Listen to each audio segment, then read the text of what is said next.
Was würde wohl passieren, wenn die besten Vereine der Welt in einer Liga spielen würden? Für einige wenige klingt dieses Szenario sehr verlockend, für die meisten anderen ist es ein weiterer Schritt zum Untergang des Fußballs.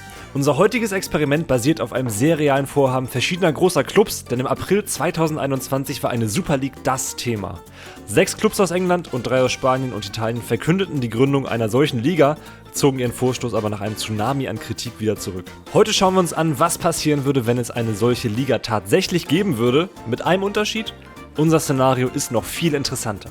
Ich habe eine Erweiterung für den Football Manager gefunden, in der alle Vereine der Welt in einem 6-stufigen Ligensystem vereint sind. Wir haben Auf- und Abstiege, Playoffs und sogar einen Pokal. Knapp 1000 Vereine werden hier integriert. In der ersten Liga spielen die Vereine mit dem größten weltweiten Ansehen, in 6 zweiten Ligen dann die darunter. Die ersten 5 Jahre machen wir wieder ein wenig genauer, am Ende zeige ich euch, wie es 2035, 2050 und zum Schluss 2070 aussieht. Und ich verspreche euch, die Super League wird am Ende anders aussehen, als ihr es euch jetzt vielleicht vorstellt. Im ersten Jahr sieht die Super League, die aus insgesamt 20 Teams besteht, so aus. Wir haben 6 englische, 5 italienische, 4 spanische, 2 deutsche, 2 portugiesische und einen Club aus Frankreich bzw. Katar mit dabei. Alle dieser Teams spielen natürlich mit aktuellen Kadern und die Buchmacher sehen Man City auf Platz 1. Das dürfte wahrscheinlich die wenigsten überraschen. Die Bayern werden als zweitbestes Team der Liga eingeschätzt, während Dortmund wahrscheinlich im Abstiegskampf stecken wird. Die laut Medien beste Mannschaft der Liga ist nicht wirklich divers, wir haben hier allein 4 Spieler von Man City mit dabei. Die zweite Division wird in insgesamt 6 Ligen unterteilt. In der Premier League spielen vor allem englische Teams, in der Liga stecken vor allem spanische, in der Bundesliga deutsche und so weiter und so fort. Die jeweiligen Meister der zweiten Liga spielen in einer Relegation die 3 Aufstiegsplätze aus. So, ich glaube, jetzt haben wir's. Lasst uns mal den ersten Spieltag anschauen. Die Spiele in der Super League haben es logischerweise schon echt in sich. Die beiden deutschen Clubs spielen gegen Barca und Real und sie verlieren. Beide. Lever trifft gegen die Bayern und Karim Benzema schraubt einen enttäuschten Signal Iduna Park quasi alleine auseinander. In der Realität hat er ja gerade den Ballon d'Or geholt, das will er in diesem Spielstand wiederholen. Ansonsten sind wirklich in jedem Spiel Tore gefallen, außer in dem der Italiener. Wir schauen uns mal die Tabelle nach 7 Spielen an. Die Römer haben hier einen richtig guten Saisonstart erwischt. Besonders Tammy Abraham und El Shaarawy scheinen in der Super League richtig aufzublühen. Für Borussia Dortmund läuft es noch nicht unbedingt rund. Sie gewannen nur gegen den Tabellenletzten aus Porto und gegen Inter. Das wird eine richtig schwierige Saison. Das hier sind übrigens die Prämien, die in der Super League verteilt werden. Für die Teams von Platz 1 bis 17 gibt es 140 Millionen, unabhängig von der Platzierung, nur die letzten 3 bekommen weniger. Wir gehen mal in den Winter 2021. Tammy Abraham steht mittlerweile nicht mehr in der Spitze der Torjägerliste und die Roma dann tatsächlich auch nicht mehr in der Tabellenspitze. Der Tabellenführer aus München hat jetzt schon einen kleinen Abstand zum Rest, allerdings kommt Erling Haaland gerade so richtig in Form. In der deutsch geprägten zweiten Liga steht Ajax Amsterdam nur auf Platz 4 und RB Leipzig an erster Stelle. Und Schalke hat es auch im Super League-Format nicht leicht. Die deutsch geprägte dritte Liga, die hier zweite Bundesliga heißt, wird von Paderborn vor Slovan Bratislava angeführt. Ich liebe diese Simulation. Der HSV hat übrigens jetzt schon einen neuen Trainer, Thomas Doll. Also auf zum Saisonende. Das hier ist das größte Experiment, das wir bisher machen und ich kann euch niemals alle interessanten Geschichten der Simulation in 10 Minuten erzählen. Daher bekommt ihr heute erstmals die Möglichkeit, selbst auf den Spielstand zuzugreifen und in der Simulation zu versinken. Dafür habe ich ab diesem Video die Kanalmitgliedschaften aktiviert. Darüber könnt ihr mich zum einen ein wenig unterstützen und zum anderen eben Zugriff auf die Save-Files im Football Manager erhalten. Vielen Dank schon mal dafür und jetzt schauen wir uns die erste Saison an. Wir fangen hier mal in der Liga an, mit der wir eben aufgehört haben, der zweiten Bundesliga. Und hier steigen tatsächlich auch 2 deutsche Clubs auf. Paderborn wird punktgleich mit Bielefeld Meister, aber schaut euch mal an, wie eng das ist. Vor dem letzten Spieltag hatten noch 7 Teams die Chance auf den direkten Aufstieg. Und jetzt schauen wir uns mal an, wer es in die Aufstiegsrelegation zur Super League geschafft hat. Das hier sind die Duelle. Bei Leverkusen gewinnt die deutsche Liga und darf gegen Atalanta ran und sie verlieren mit 1:4. Außer Atalanta steigen noch Leicester und Lazio auf, sie setzen sich gegen 2 südamerikanische Clubs durch. Rein in die Super League.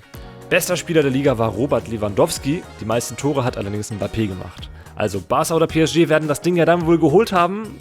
Nicht ganz. Am Ende haben wir Liverpool als Meister, dahinter dann City, Real und die Bayern. Die beiden portugiesischen Clubs, überraschenderweise besonders Porto, hatten keine Chance und steigen direkt wieder ab. Ja, und der dritte Absteiger kommt leider aus Dortmund. Also, ab in die nächste Saison. Hier schauen wir zunächst mal auf die Transfers. Überraschenderweise wurde vor der zweiten Saison nicht wirklich viel Geld ausgegeben. Der teuerste Transfer ist Juri Tielemans von Leicester zu Chelsea für 71 Millionen. Die Bayern verkaufen Hernandez für 63 Millionen und Wijndal ist der teuerste Transfer von Man United. Wir werfen mal wieder einen Blick auf die Aufstiegsrelegation in die Super League und hier ist aus Deutschland schon wieder Leverkusen vertreten. Dortmund wird nur Sechster, das ist schon sehr enttäuschend. Bayer Leverkusen ist den Status als Vizekusen zwar losgeworden, aber irgendwie auch nicht. Dieses Jahr unterliegt die Mannschaft in den Playoffs Sassuolo. Außerdem steigt mit Flamengo erstmals eine brasilianische Mannschaft auf. Ziemlich cool. Ich bin gespannt, wie sie sich schlagen. In der zweiten deutschen Liga steigen Werder und Augsburg auf. Der beste Torschütze ist hier zum zweiten Mal in Folge tatsächlich Stefan Kutschke von Dynamo. Kurios. Was wir aber alle sehen wollen, ist die Super League. Hier haben wir einen ganz klaren Sieger. Die Trophäe geht erneut nach England. Dieses Mal ist es Man City. Haaland wird erneut nicht Torschützenkönig, aber darf dieses wunderschöne Ding hier hochheben. Was für eine Ehre. Interessant ist auch, Chelsea steigt ab. Und fragt mich übrigens nicht, was Kingstonien in dieser Liga verloren hat. Da scheint dem Ersteller wohl ein kleiner Fehler unterlaufen zu sein. Also, englische Dominanz in der Super League. Geht so weiter. 2024 und so langsam müssen wir uns wirklich fragen, was ist eigentlich mit Erling Haaland los? Noch immer kein Titel als Torschützenkönig. Dieses Mal wird er von Mbappé und dem 35-jährigen Lewandowski überflügelt. Ob das zur Meisterschaft gereicht hat, schauen wir uns gleich an. Zunächst wieder die Transfers. Und hier geht's endlich so richtig los. Felice zu PSG für 126 Millionen, Bellingham zu Juve für 90 Millionen und Moriba für Man United für 72 Millionen. Und ja, ihr seht richtig, Tchouaméni ist tatsächlich von der Hertha zu Tottenham gewechselt. Tchouaméni konnte sich in der Super League scheinbar bei Real nicht so wirklich durchsetzen, ist für 41 Millionen zu Hertha und jetzt für 70 Millionen zu den Spurs. Guter Deal der Berliner. Die Bundesliga wurde jetzt übrigens zum dritten Mal in Folge von Leverkusen gewonnen und dieses Mal steigen sie auch tatsächlich auf. Endlich. In der Serie A konnte sich Galatasaray durchsetzen und in England war es, logisch, Chelsea. Eine interessante Geschichte aus der dritten Liga habe ich noch. Molde aus Norwegen steigt in die zweite Division auf unter dem Trainer Thomas Tuchel. Klar. Und auch der HSV schafft den Aufstieg. Trainer hier ist die spanische Innenverteidigerlegende Fernando Hierro. Bakeriata ist Kapitän und ich liebe alles daran. Ihr merkt jetzt schon, ich könnte mich wieder stundenlang in dieser Simulation verlieren, aber wir schauen jetzt mal in die Super League. Flamengo steigt leider direkt wieder ab und die Bayern pendeln sich im Mittelfeld ein. Nagelsmann musste nach dieser Saison gehen, mal sehen, wer ihm folgt. Meister wird unspektakulärerweise Man City, gefolgt von PSG, Barca und 3 englischen Teams. Alright, 2025. Nachfolger von Nagelsmann wird Brendan Rodgers, der ist in der Realität bei Leicester unterwegs. Und unter ihm wird kaum Geld ausgegeben. Einzig Pozzo von Leicester kommt, ansonsten ist hier aber nur abgegeben worden. Ein Transferplus von gut 150 Millionen nimmt man mit, wenn die Leistung stimmt. Aber dazu später mehr. Die Dortmunder Mannschaft sieht mittlerweile so aus, da hat sich schon einiges geändert. Wie auch in unserem Premier League-Experiment wird das Geld aber eher in der Breite verteilt, als Starspieler zu verpflichten. Und diese Transferstrategie funktioniert. Wenn da nicht die Playoffs wären.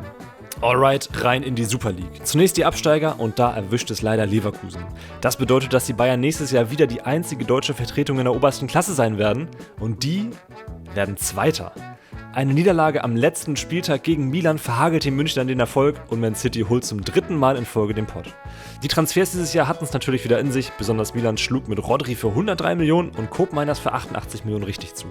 Zu mehr als Platz 8 hat es aber nicht gereicht. 2026 ist das letzte Jahr, das wir uns ein wenig genauer anschauen. Erstmal die Transfers, da haben wir vor allem Ansu Fati zu Man City. Wenn das so weitergeht, weiß ich nicht, wer die jemals verdrängen soll.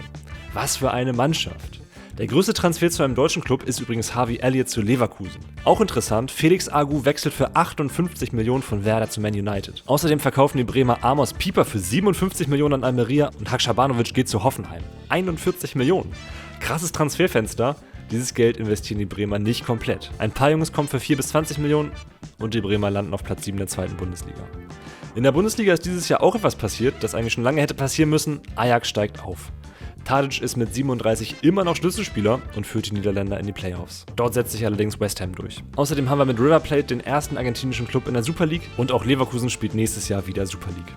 Und in der Super League englische Dominanz, aber komplett von den ersten 6 kommen 5 von der Insel. Also, wir gehen mal fast 10 Jahre in die Zukunft, 2035. In der Zeit von 26 bis 35 wurde ein dicker Haufen Geld auf dem Transfermarkt bewegt.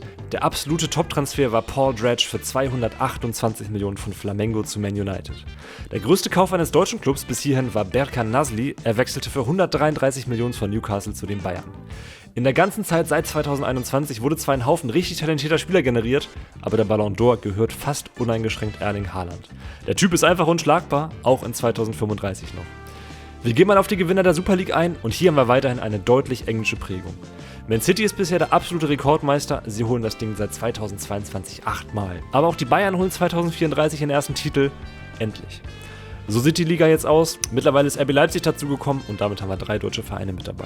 Weiter nach 2050 und das Teilnehmerfeld in der besten Liga der Welt hat sich an ein paar Stellen verändert. Wir haben immer noch 3 deutsche Vereine mit dabei, allerdings ist Dortmund verschwunden und Leverkusen erschienen. Und Leverkusen ist nicht nur erschienen, sie konnten in 2046 tatsächlich den ersten Super League-Titel in der Vereinsgeschichte holen. Ansonsten wurde die Manchester-Dominanz teilweise aufgebrochen. Wir haben zwischendurch die Bayern, dann mal PSG, aber auch Juve und Inter konnten Titel holen. Außerdem haben wir auch einen neuen deutschen Top-Transfer. 2045 wechselte Grégory Rocher für 223 Millionen nach Leverkusen. Hat sich gelohnt, in der Saison wurden sie auch Meister. Ansonsten hatte Borussia Dortmund 2043-44 eine interessante Spielzeit. Sie gaben in diesem Jahr wahnsinnige 680 Millionen Euro aus. 680, Meister sind sie trotzdem nicht geworden. Am Ende landeten sie auf Platz 14. Zu guter Letzt gehen wir in das letzte Jahr unserer Simulation, 2070. Und ab hier wird die Super League echt interessant. Das Teilnehmerfeld hat sich ein wenig aufgelockert und die Medien geben Teams wie Napoli und Valencia eine realistische Chance auf den Titel. Man City ist immer noch oben mit dabei, aber eben nur noch auf Platz 4 in der Saisonvorschau. Wir schauen uns mal die Abschlusstabelle aus 2070 an und hier haben wir tatsächlich Napoli auf Platz 1 und Wolfsburg auf 2. Wenn wir uns mal die Siegerliste anschauen, dann ist es in den letzten 20 Jahren deutlich diverser geworden. Leverkusen, Valencia und Napoli sind mittlerweile unbestritten in der Weltklasse angekommen. Leverkusen konnte zwischendurch übrigens 3 Titel in Folge gewinnen. Was aber leider immer noch fehlt, ist ein Super League-Meister aus einem anderen Kontinent als Europa. Es wurde in den letzten Jahren natürlich wieder viel Geld ausgegeben, einen neuen Rekordtransfer haben wir allerdings nicht. Also, was ist das Fazit? Bei einer Gründung der Super League wären Stand jetzt die englischen Teams die stärksten, über die Jahre würde es aber vielleicht ein wenig spannender werden. Wenn ihr jetzt Bock auf eine Football-Manager-Karriere bekommen habt, dann schicke ich euch mal rüber zu meiner einigermaßen kuriosen Schalke-Serie. Viel Spaß damit und bis bald.